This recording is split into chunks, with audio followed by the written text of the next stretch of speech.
Magandang araw po sa lahat. Ito po si Teacher Bong para sa ating iTuro. Ang ating pong aralin ngayon ay mula sa TLE 6th Quarter 2, Week 8, Lesson 1, Part 1. Ang ating pong competency ay galing sa K-12, uses the advanced features of a slide presentation tool to create a multimedia presentation with text, graphics, and photos, hyperlink elements, animation, and embedded audio and/or video. Ang ating pong code ay TLE IE6-0I-15. So, magdumako muna po tayo sa ating mga terms. Ang ating pong terms ay yung Microsoft or the MS Office is the paid version and user-friendly collection of software products normally used in computers worldwide. Ito po yung mga programs na kasama po ng ating Windows operating system na kung saan ating pong nakokontrol o kaya na-edit o kaya po ay nakakapag-create tayo ng mga data or ng mga files. Ang text naman po is the composed of letters and numbers na makita po natin sa ating mga slide presentations. Ang graph naman is used for visual presentation. Example po ng graphs ay mga pie charts, yung mga tables, at anuman po mga visualization ng mga data. Yun po yung graph. Yung next po is photo. Ang photo naman yung mga pictures o mga clip arts. Ano naman pong mga picture na inilalagay natin sa ating mga slides. Hyperlink. It is linking a specific character to another slide within or outside the same presentation. Pagko-connect, paglilink po from same slide or the same presentation po, ibang slide, or sa iba pong mismong information or iba pong mismong slides or file kukuha ng data. Next naman po is the animation. It is the moving text, graphs, or photos sa ating mga slides during our slide presentation or the slideshow. Next, embed. Embed naman is to include or insert. So mag-focus muna po tayo dito sa ating mga basic MS Office. Meron po tayong mga basic Office, no? So nagbibigay lang po ko dito ng 5 example. Next naman po ay ating mga basic MS Office. Meron po tayong ditong 5 examples na ating MS Office. Although napakadami po ng mga to. Unahin po natin yung MS Word. Yung MS Word po natin is used for typing, adding, editing, and enhancing text, numbers, and pictures usually used for printing purpose. Ginagamit po natin to kapag tayo ay nagpiprint ng ating mga sinasabit na mga reports. O kaya naman, kapag tayo ay may mga inedit na mga pictures tapos i-print po natin, madalas po natin ginagamit yung Microsoft Word. Next, yung Microsoft PowerPoint, ang ating pong topic. Ang MS PowerPoint po is used for typing, adding, editing, and enhancing text, numbers, and pictures usually used for presentation purpose. Kamukha lang po siya ng Microsoft Word kung pag-uusapan po natin yung capability nito na mag-edit o kaya mag-create o kaya naman po ay mag-enhance ng mga text. Ang difference lang nila ni Microsoft Word, si Microsoft Word, malaki pong chance na ginagamit natin to for printing para po yung output po natin ay lilitaw doon po sa ating paper. Samantalang sa MS PowerPoint, ang focus naman po nito ay lilitaw po to sa mga slide presentations. Yung ating pong mga pinoproject sa ating mga projectors o kaya naman po sa ating mga screens sa TV. Next, MS Excel. So ang MS Excel po ay naging topic natin last time. It is used mainly for computations, graphical presentations, and statistical treatment of data. So ang MS Excel po ay mas malapit to sa mathematics kasi po ang focus po nito is calculations. At the same time po ay yung mga nakalculate nito ipe-present ito sa pamamagitan ng graph para madali po itong maintindihan. At the same time ay paggawa po or paggamit po ng mga higher level of mathematical computations. Next, MS Publisher. Ang MS Publisher naman po is the output-based program showing real-time typing, adding, editing, and enhancing of text, numbers, and pictures onto the canvas. Ang kaibahan po ni MS Publisher kay Word at saka kay PowerPoint, kung si Word ang focus ay para sa i-print, si PowerPoint para sa i-project, si MS Publisher po ay focus pa rin siya sa i-print. Pero this time, ang focus niya is makita mo agad kung anong maging itsura nito sa iyong papel na pagpiprintan kapag katapos na. So si MS Word ang focus po nito yung laman, yung content. Samantala si MS Publisher ang focus niya po yung appearance ng iyong ginagawa. So kung ang focus mo ay hindi magbago yung mga itsura, for example, gagawa ka ng dyaryo, MS Publisher pong ginagamit natin dyan. Pero kapag ang focus mo naman, bibigay ka lang ng report at ang focus mo yung laman o yung content, MS Word naman ang gagamitin mo dyan. But then again, kung ang focus mo lamang ay hindi po magbigay ng mag-hand ng mga copies, magkaroon ng mga handouts, ang focus mo lamang ay makita nila, gagamit po tayo ng MS PowerPoint. So, yun po yung differences ng tatlo. Next, MS Paint. So, MS Paint po ay for creating digital artwork. At the same time, ang MS Paint po ay considered siya na auxiliary na program na embedded po sa mga Windows. Ito po ay ginagamit natin para po tayo ay mag-create ng mga artworks. So, mag-focus na po tayo sa environment natin sa Microsoft PowerPoint. So, FYI lamang po, before po tayo mag-focus sa Microsoft PowerPoint, siguraduhin muna po natin na meron po tayong alam kahit kaunti lamang sa Microsoft Word. Kasi po, it's very important dahil yung mga nakita niyo po sa Microsoft Word are just similar po sa ating Microsoft PowerPoint. Again, ang difference po nila, si Microsoft Word po, ang focus niya, yung ipiprint. Si Microsoft PowerPoint, ang focus niya, yung pong ipipresent. So, dito na po tayo. Ito po yung ating initial na itsura ng ating mga PowerPoint. Po. So, yung nandito po sa taas muna yung ating title bar. Nakalagay po dito yung pangalan ng file. Next, meron po tayong menu bar. So, ang menu bar, magra-run po siya mula sa file hanggang dito sa my view. Kapag kiniklik nyo po yan, yung mga menu na yan, ay nagbabago po yung ribbon. Ano yung ribbon? Ito po yung ribbon. Mula dito sa may paste hanggang dito, sa dulo na to, yan po yung ribbon. Nagbabago pong itsura niyan, batay po sa menu bar. Pag nag-click po kayo ng iba sa mga nandito, mag-iiba din po yung ating mga ribbon. So, yan. Next naman, yun naman pong ating slide tab. So, ito po yung mabilisang pagtingin sa mga slides po natin. Po. Next, yung ating ruler. Ginagamit natin to lalo po kapag mini-measure natin yung gitna. No? O kaya naman ay para malaman lang natin kung ano yung mga distance ng mga text or ng mga pictures sa loob ng ating slides.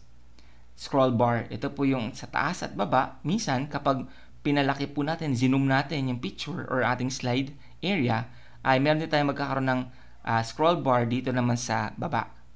Next, view. View po ay kiniklik natin para makita natin sa iba't ibang view or angulo yung ating presentations. So, meron po tayo dyan na normal view, meron po tayong slide sorter, meron po tayong reading view, at saka yung slideshow. No? Nadi-discuss po natin. So, unahin po natin yung normal view. Ito po yun. Yung normal view po ay ginagamit natin para ipakita pati yung mga pag-i-edit na gagawin po natin. Ibig sabihin, pagka nakaklik po itong normal view na nandito, lahat po na nakita nyo ngayon dyan ay siya po yung makikita.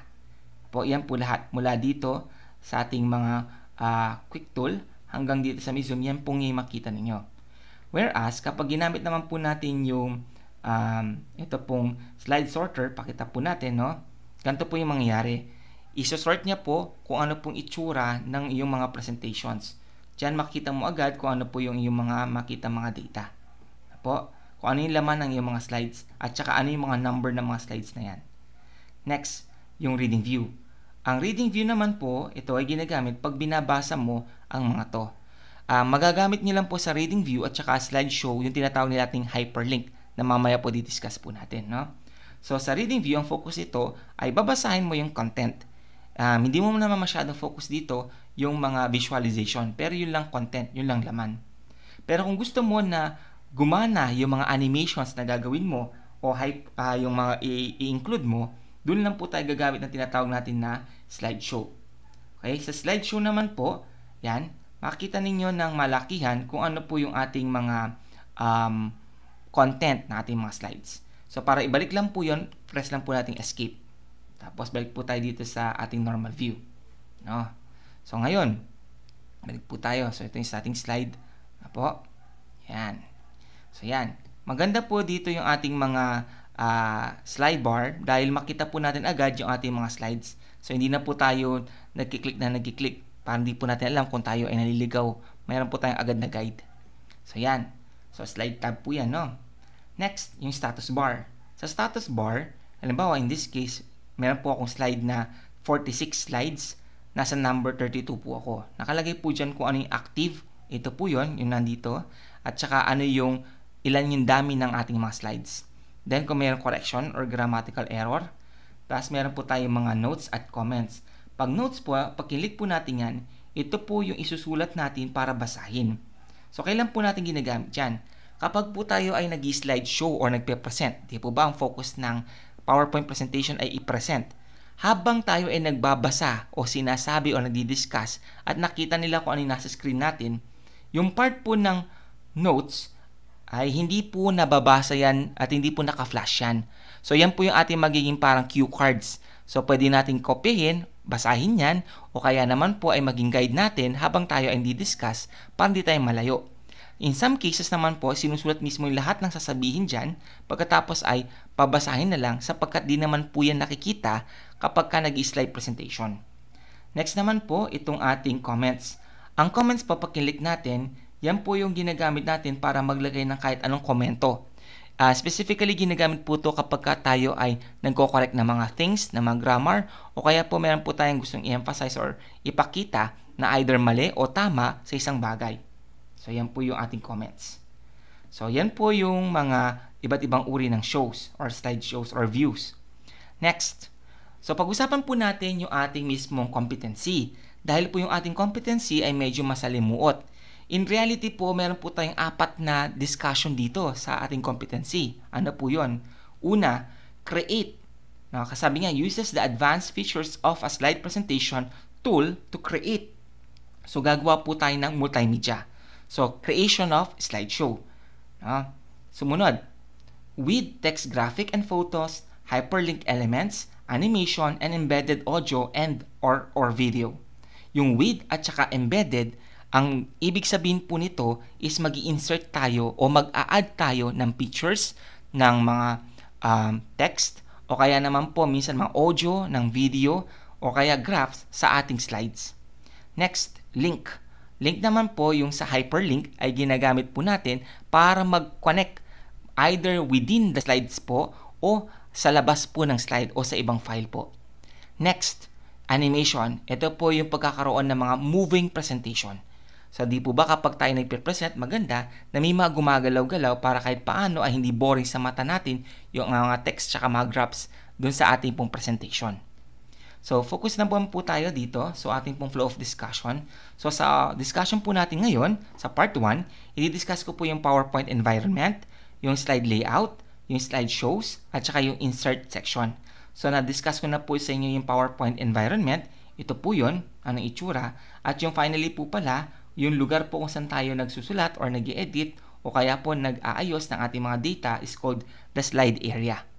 Okay? So, yan po yung environment. Slide layout naman po ay i-discuss natin this time. Meron po tayo dito na siyam na slide layout. So, paano po natin napapakita yung mga slide layout na yan? So, kapag halimbawa tayo po ay gumawa ng isang bagong na ating isang bagong slide, mapapansin po natin, ito yung lumilitaw. So, ito po ay isang example ng layout. Papaano po natin i-arrange yung ating isusulat sa ating slide area.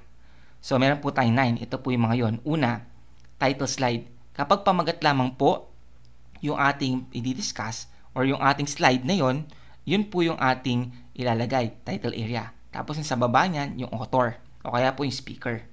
Next, title and content. Ito po yung basic natin nakikita kapag tayo ay gumawa ng bagong slide. Meron po tayo dito yung sa title niya, ano po yung pamagat, plus po yung laman nito. So mamaya po didiscuss po natin kung ano po yung mga 6 na nandoon sa gitna. Next, section header. So ibig sabihin po ng from the word itself, section header, ito po ay magiging subcategory ng inyong mga ginagawang presentation. To content, kapag po meron kayong dalawang didiscuss, para po makatipid ng space o kaya naman po ay para ipakita po yung mga bagay na ito, no? So, at the same time po, meron naman po tayong comparison. Dalawa din. Ang difference po ni to content at saka ni comparison, si to content, ipinapakita niya po dito yung pong informations lang po. Maaaring isang topic, tapos dalawang information. Pero kay comparison, meron po tayong topic, tapos meron po tayong mga subtopic, at meron explanation tungkol sa subtopic. So, ibig sabihin, yung isang topic pwede nabawa. Isang topic na to, yes or no, yes dito, tas explanation, no dito, explanation. So, yun po yung use ng comparison. Yun po yung difference niya sa to content. Next, sa slide layout po natin, title only, from the word itself, title lang. blank kapag halimbawa hindi po tayo gagamit na kahit anong pre-formatted na mga layouts. Content with caption, kapag po halimbawa mas focus po nandito yung picture tapos konting explanation lang, ito po yung content with caption ang ating pwedeng gamitin. Next, picture with caption. Kung halimbawa po malaki yung picture, pagkatapos sobrang konti lang na iyong caption na ilalagay. So wala na po itong masyadong focus dun sa ating mga iba pang informations. So yan po yung mga iba't ibang uri ng slide layouts. So tapos na po tayo sa environment, sa slide layouts. Next, slideshows naman po. So sa slideshow, kanina pinakita ko po na kapag tayo ay gumagawa na muna ng layout, no? Ito muna po pala yung 6, no? Ipakita natin, ito po yung mga yan. Kapag kinlik nyo pong isa sa mga to, yung madadagdag po dito ay, ito po yun, meron po tayong table, chart, smart art graphic, pictures, online pictures, at saka video. So tingnan po natin ha, sa slide layout. Kapag kinlik po natin to, lilitaw ay table. Ilang column, ibig sabihin ilang yung linyang patayo, at row, ilan yung pahiga. Next, kapag ka naman po nagdadagdag tayo ng mga graph, ito po yung ginagamit po natin. No? Pipili po tayo dyan ng ang graph na gagamitin natin. Next, kapag smart art graphic, yung listed na po ng mga visualizations ng mga data. Next, yung ating pong pictures. Pag sa pictures po, yung manggagaling po sa inyong pictures mismo. Doon po sa inyong file ng pictures sa computer. Next, online pictures, pag kinlik po natin yan, ay automatic po siya mag-search sa internet kung ano man pong pictures yung ating hahanapin o yung kailangan po natin. Next ay yung insert video. Pag kinlik po natin to, magtatanong po siya ng 3 pagkukuhanan. Pwedeng mula po sa computer, mula sa YouTube, o kaya minsan ay galing po sa ibang video na nasa inyong laptop o sa inyong pong desktop. Po. So yan. Next naman po ay yung ating mga, yan po no, yung sa slide layout. Next naman po ang ating slideshow. So sa slideshow naman po, pinakita natin, no, ito po yung makikita na po, may mga shortcuts po dito, normally F5 na po, or function 5. Pero kung hindi nyo po alam yon, dito sa may bandang baba, yan po yung slideshow. I-click nyo lang po yan, lilitaw kung ano po yung magiging itsura ng presentation ninyo. So in this case, dahil wala po nakakonect tayo na projector, ang mangyayari po, ipapakita niya lang yung content, pero kung may notes po tayo, lilitaw yan dito sa may ibaba at mababasa po natin, pero hindi nababasa ng mga pinagpe-present mo. So pagka po babalik, press lang yung escape. Ang escape key po ay nasa upper left corner ng inyong mga keyboard. Yan. So next naman po yung ating insert section. Mag-focus po ako dito sa insert section kasi ito po yung mga part na mag-i-insert po tayo or mag-i-embed. So, ito po yun. Yan. Yung nasa itaas po ng inyong mga ribbon. Meron po tayo kasing file, home, insert, design, transitions, animations, slideshow, review, tsaka view. So, yung pong focus ko muna po is the insert. So, pag click po natin insert, ito po yung mga lilitaw mula dito sa new slide hanggang sa screen recording. Bawat type na menu pong ito ay may tinatawag tayong section. So, ibig sabihin po ng section, yung mga subgroup. Example, yung unang part po, meron po tayo dito, yan, yung ating new slide. So, kapag kinlik po natin new slide, gagawa po tayo ng addition sa isang slide po natin. So, kapag po tayo ay nag-click nito, ang paalala lamang ay normally po ito ay ma-add sa ilalim kung saan po tayo nakaklik. Example, ito po yan number 39. So, pag kinlik ko po itong new slide, so sa ibaba po niya, dun siya ma-add. Na po. Yan, back natin. So, yan. Next, kung nagkamali po, i-backspace nyo lang. Ang table naman po, kapag kinlik natin, no, ay lilitaw po yung table. Apo. So, paano yun? Yan. Kung gaano kalaking table ang kailangan mo. Or kadami. Pagka naman po ito, pictures, yung kanina po na-discuss natin, na po yung kamukha dito, yan. Ganyan din po yan, no? So, ito po yung sa pictures, online pictures, screenshot. Ang screenshot naman po, ito yung paggamit ng clip. So, kapag click po natin ito, example natin, screenshot ito. So, screen clipping ka ako. So, kung halimbawa ito, magkiklip ako, yan. Yung pong part na yon ay makiklip ko na. Ibig sabihin, ito po yung parang kinat ko sa screen. Na po. So, kumukha ng mga screenshot sa mga cellphones na po. Next, under sa insert pa rin, yung ating photo album. Alam naman po natin yung mga collection sa pictures natin. Next, yung ating mga shapes. Pag-click po natin itong mga shapes, lilitaw yung mga basic shapes na kailangan natin. At pwede po ma-edit yung mga yan. Yan po lahat yan ay tawag natin dyan mula sa didiscuss ko kanina, mga insert. Ibig sabihin, kapag po tayo ay nag-add na mga to, automatic pong nasa file na natin. Smart art naman po, na-discuss yan kanina, ganyan po itsura niyan. Next, yung charts, yung kanina din po, yan. Next, yung ating store, tsaka yung may add-ins, sa mga add-ins naman po. Kanina, ito po yung slides, tables, tas ito images. This time naman is illustrations, yung kanina, tsaka add-ins. Ang add-ins po yung mga ini-insert or ina-add natin sa account natin sa PowerPoint. Kasi iba't iba po yung version nito at iba't iba din po yung ating pwedeng i-add o kaya tanggalin po dun sa ating PowerPoint. Next, link. Ito po yung ating ginagamit para mag-connect po tayo sa ibang website, sa ibang file, sa ibang data, o kaya po sa mismong file sa loob ng ating file. Ibig sabihin, meron lang po tayo na gagamitin na ilang parts dito. Next naman po, yung ating pong comment. So, sa comment section, syempre comments, yung na-discuss na po natin kanina, ito, nasa baba. So, magkakaroon ka ng comment dyan, bukod sa iyong di-discuss. Next po tayong text box. Ang text box naman po, ay ginagamit po natin para dito po sa text box. Yan. Kapag tayo ay nag-i-insert ng text, kaya tinatawag siyang text box.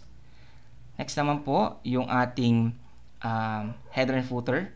Ito yung nilalagay natin sa itaas o sa baba. Pag-click ko yan, pwede ako maglagay ng header sa itaas o kaya footer sa baba. Next, word art. Ito pong word art, ito po yung ito yung sinasabi natin na customize, no? Na may design na mga letters. Bukod pa po sa paggawa ng mga letters na may design. Po. Ito, automatic na itong may design na to. Yun, kasi po, doon sa isa ng ginagawa natin, gumagawa lang, ito, automatic may design na. Next, date and time. Pag-add po nito, date and time, slide number, self-explanatory na po to. Lalagyan mo lang ng numero yung mga slides mo sa may gilid o kung saan mo pa gusto ilagay. Yan po, kung saan mo mang gustong ilagay yung mga slide number. Object, maglalagay ka pa ng mag-embed ka pa po ng ilang mga documents. Equation, kapag ka mayroong formula po na gagamitin. Pagka symbol naman, ito po, mamimili tayo kung anong symbol lalagay natin. No? Pati po kung ano po yung, yan, mamimili po tayo, kiklik lang natin yan. Yan, yan po yung purpose ng symbol. No? Yung mga peso sign, dollar sign, nandiyan din po. Next, video. Kapag tayo po yung nag-add ng video, yung na-discuss po natin kanina, pwede pong sa ating mismong computer, o kaya po sa internet, o kaya sa YouTube. Po. And audio recording, pagka nagre-record po tayo ng boses, and screen recording, kapag nagre-record tayo ng video sa ating screen. So, yan po, no? So, yan po, didiscuss na po natin ay mula sa PowerPoint environment, slide layout, slideshows, tsaka insert section. Po. So, ulitin lang po natin ating competency ay uses the advanced features of a slide presentation tool to create a multimedia presentation with text, graphics, and photos, hyperlink elements, animation, and embedded audio and or video. Ito po si Teacher Bong nagsasabing stay home and stay safe. Salamat po sa pakikinig.